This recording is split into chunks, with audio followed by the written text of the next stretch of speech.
Good morning, everyone. Steve Georgie here from Allendale's trading floor. August 25th. We've got the markets actually a little bit lower to start the day. Corn down 3 1/4, beans down 7 1/4, with wheat down 2 cents.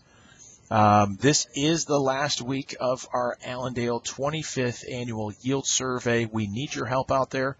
We've been getting a lot of numbers in already, but certainly can use as many as we can get. So if you know your yields or have a good idea of what you guys are looking at in the fields, please give us a call or go online and submit those numbers. We really can use your help with that, given the best and most accurate information that we can. We did have Pro Farmers numbers that were released on Friday. Came out for corn a 169.3 yield. USDA right now sits at 167.4, so a little bit above that, still putting the total crop size of a 14.093 billion bushel crop. Big numbers still as far as corn. Now beans, they came in just under USDA at a 45.35. USDA's at 45.4. So very slight change there. Still looking total production 3.812 billion. So still big production numbers out of Pro Farmer, but we'll have to see what our numbers look like here once we get those done for you next week. But we still need your help as far as getting those, getting your yields computed and in. Weather watch, the other thing, great rains through basically the central part of the Corn Belt, most of the Corn Belt, Nebraska, Iowa, Illinois, Indiana. Very good rains over the weekend.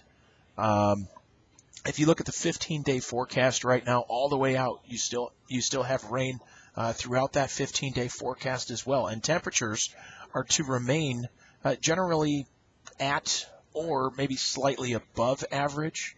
So that's what we need. And I think that's kind of calming down the idea of any kind of frost for now. So you've heard some guys out there already talking that we need to get another week or so past our typical date in order to assure that we're past that frost-free date. So, but we'll see.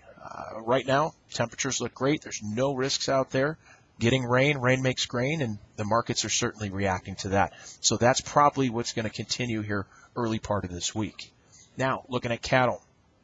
We had a cattle on feed report out on Friday. We did have on-feed numbers coming in at 98%. The estimate was 97.4. Placements, 93 versus 90.9. And then 91 as far as marketing, 91%. They were expecting 92.5. So overall, maybe a little bit negative to maybe start the day today. So look for a lower open as far as cattle. Box beef was down as well. Choice down 69, select down 116, putting packer break evens at 155.39. So we continue to see more of this negative attitude, negative feel across the cattle. Now, hogs, we know we've seen this big decline. We had a nice recovery late last week. But cutout values falling another 258, and that's continuing to put some pressure here on the hogs and continuing to see more negative action there. So look for a steady to lower open for the hogs as well.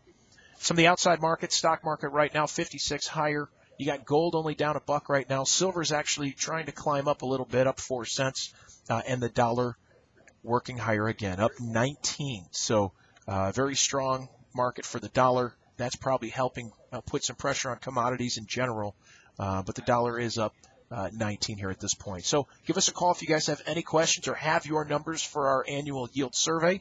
You can reach us here at 800-262-7538 or check us out right on the web at allendale-inc.com. I hope you guys have a great day, and we'll talk to you again tomorrow morning.